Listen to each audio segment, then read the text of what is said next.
사역자의 권위 세 받침. 목회자, 사역자의 권위의 근거는 어디에 있는가요? 그것은 부르심, 은사, 사람의 인격에 있습니다. 이것이 사역자의 권위를 떠받치는 세계의 기둥입니다. 이것을 에베소서 4장에 나오는 5직임과 사도, 선지자, 복음 전하는 자, 목사, 교사 연결해서 살펴봅니다. 1. 부르심, 사역자의 권위는 먼저는 부르심에서 오는 것입니다. 주님의 부르심이 없으면 사역자에게 권위가 없어요. 하나님이 그를 사도로 부르셔야 사도적인 권위가 오는 것이고, 그리고 선지자로 부르셔야 되는 것이지요. 외적 권위가 사람을 높이는 게 아닙니다. 진정한 권위라는 것은 사역을 위한 것입니다. 진정한 권위는 사역을 위한 것이기 때문에 하나님이 어떤 사역을 위해서 그 사람을 부르지 않는데 왜 권위가 필요해요? 그냥 겸손으로 옷 입고 사랑하고 충성하고 그러면 되는 거지요. 왜 무슨 권위가 필요해요? 그러니까 권위는 제일 먼저는 부르심에서 오는 것입니다. 부르심이요. 그가 하나님이 목회자로 불렀느냐, 목회자로 불렀다면 무엇으로 불렀느냐, 목사로 불렀는가, 선지자로 불렀는가, 사도로 불렀는가요? 선지자면 어떤 선지자로 불렀는가요? 그 교회의 선지자로 불렀는가요? 도시의 선지자로 불렀는가요? 나라의 선지자로 불렀느냐고요? 교회의 선지자가 도시에 대해서 권위를 가지려면 안 돼요. 아니면 정말 열방의 선지자로 불렀느냐고요? 사도들도 자기 지경이 있잖아요. 그 교회의 사도로 불렀느냐, 어느 단체의 사도로 불렀느냐, 아니면 그 나라의 사도로 불렀느냐, 아니면 아시아의 사도로 불렀느냐, 아니면 열방을 위한 사도로 불렀느냐, 그것에 따라서 영역이 다 틀려지는 것입니다. 그가 권위를 가질수록 영역이 틀려진다는 말이에요. 그러니까 이 권위라는 것은 제일 먼저로 주님의 부르심에서 옵니다. 이 은사, 그 다음에 부르심하고 불가분의 관계의 것이 은사예요. 하나님의 은사와 부르심에는 후회하심이 없느니라는 말씀처럼 부르심하고 은사는 불가분의 관계입니다. 저분이 사도라는데 정말 사도인지 어떻게 아느냐고요? 사도의 은사가 있어야 돼요. 사도의 은사, 사도들은 여러 교회를 세우고 여러 목회자들을 지도하고 여러 교회들을 지도하는 리더십의 은사입니다. 베드로 사도, 요한 사도, 바울 사도가 그런 일들을 했지요. 사도는 어떤 특별한 시대적인 목표가 있으면 그 목적에 부합되는 계획을 세우고 이루어 나가고 성취시켜 나가고 합니다. 그런 게 있어야 돼요. 그런 게 나타나야 돼요. 그래야 사도의 권위가 생기는 거죠. 사람들이 그를 사도로 인정하는 겁니다. 선지자면 지식의 말씀이라든지 예언이라든지 영분별이라든지 이런 걸 통해서 그게 나타나야 돼요. 복음 전하는 자는 표적과 기사와 이적을 통해서 그게 나타나야 돼요. 복음을 전할 때 사람들이 막 주께로 돌아와야 해요. 목사는 양들을 사랑하고 신방도 잘하고 이런 게 나타나야 돼요. 교사라 그러면 말씀을 정말 잘 해석해서 사람들이 이해하기 쉽게 잘 가르치고 이런 은사가 나타나야 돼요. 에베소서 4장 11절에 사역자의 5가지 직임, 5가지 다른 사역적 은사가 나오는데 그가 사도든지 선지자든지 복음 전하는 자든지 목사든지 교사든지 무슨 임명장 받아서 되는 것도 아니요. 자기 명함 파서 다닌다고 되지도 않고 은사가 자기 권위를 받쳐주는 것입니다. 가르치는 은사가 충만해가지고 아주 잘 가르치는 사람은 당연히 교사의 권위가 세워지죠. 공동체가 어려움에 처했을 때 문제의 원인과 나아갈 방향을 갈피를 못 잡고 전부 헤맬 때 선지자는 박차고 일어나 이것이 하나님의 뜻이며 우리의 갈 길입니다 라고 외칩니다. 사람들이 가만히 들어보니 맞거든요. 그러면 그를 선지자의 권위로 인정해 주는 것입니다. 은사가 뒷받침해 주니까요. 목사인데 어떤 사람이 권위가 세워지겠어요.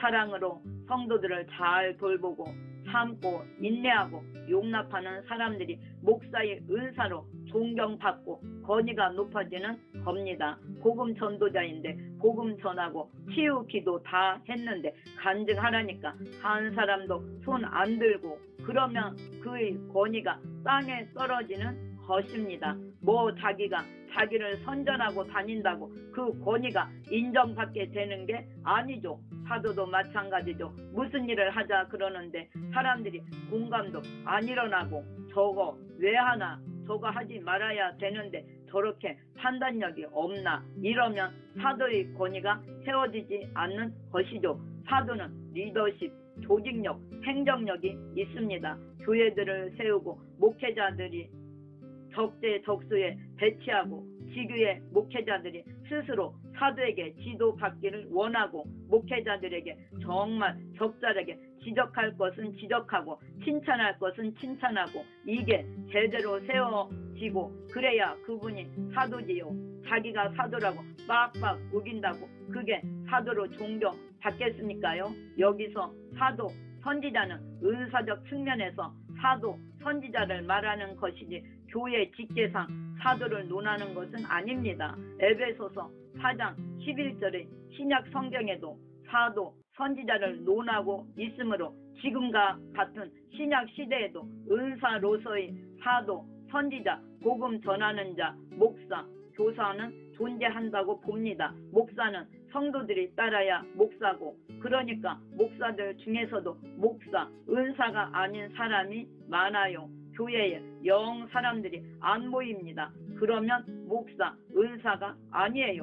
성도들이 안 따르고 양이 안 따르는데 무슨 목사입니까요? 이 글은 교단법에 의한 목사 제도를 부정하는 것은 아닙니다.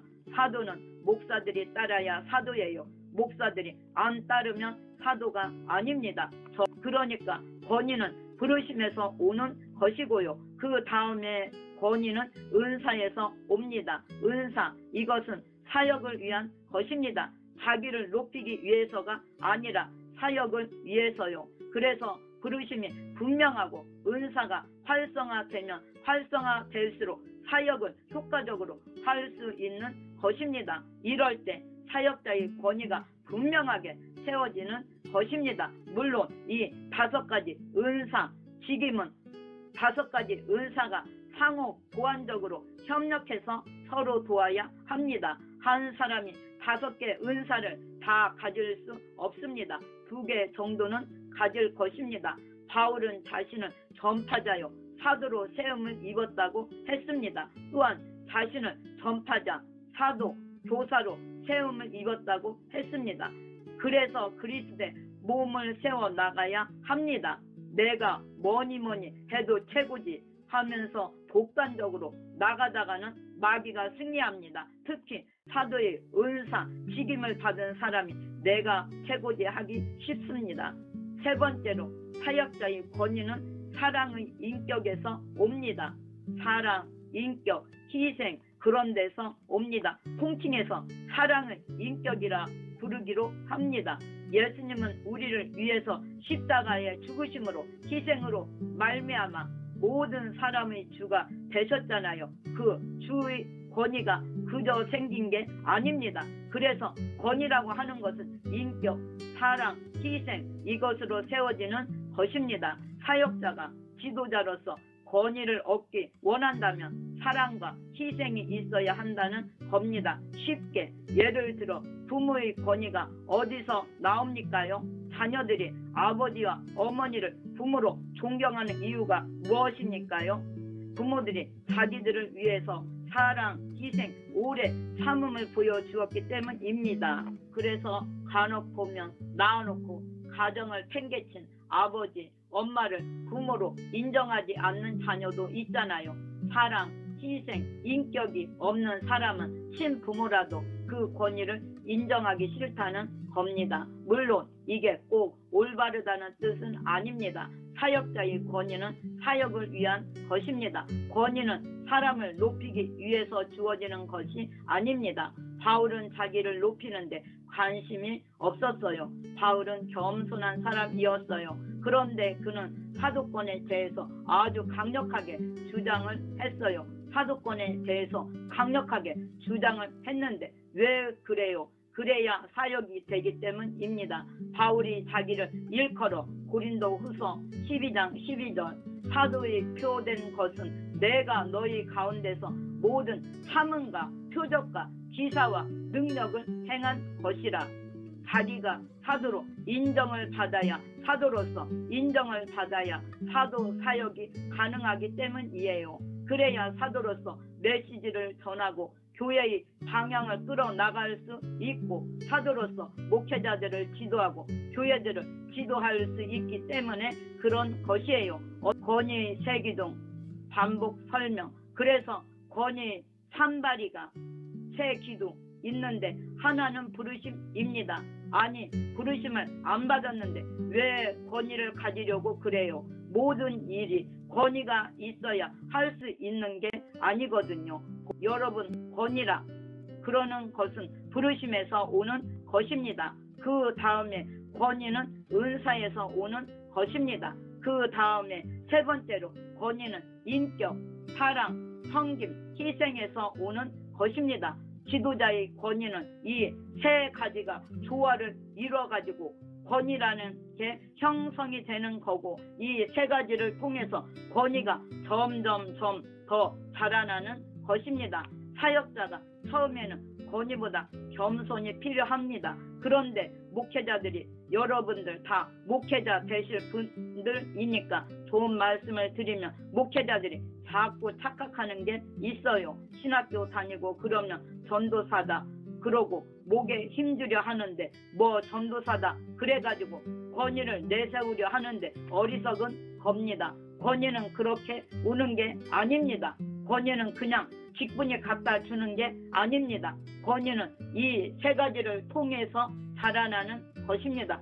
처음에는 많은 권위가 필요가 없어요. 전도사한테 무슨 권위가 필요해요? 전도사요 섬기는 단계인 것입니다. 그래서 전도사한테는 권위가 아니라 겸손이 필요합니다. 권위는 사역을 위한 것이기 때문에 자기 사역의 범위 안에서만 권위를 행사하면 됩니다. 그리고 그 권위도 위에서 뚝 떨어지는 게 아니라 자기 스스로 영적인 권위자로 인정받아야 한다고 위에서 길게 설명했습니다. 권위는 자라나는 것입니다. 스스로 키워가는 것입니다. 자기가 전도사가 됐다고 목사가 됐다고 권위를 주장하는 게 아니고 권위는 자라나는 것입니다. 권위는 움켜쥐려 그러면 안 되고 자라가는 것입니다. 사람들이 자기를 영적인 권위자로 존경 안 해주면 먼저 자기에게 무슨 문제가 있나를 돌아보는 것이 현명합니다. 괜히 사람들이 질서를 모른다며 씩씩거리면 더욱 존경 못 받습니다. 자기 부르심이 드러나게 되고 자기 은사가 나타나게 되고 자기가 사랑의 인격을 올바르게 나타낼 때 거기서 영적인 권위가 생기는 것이지요.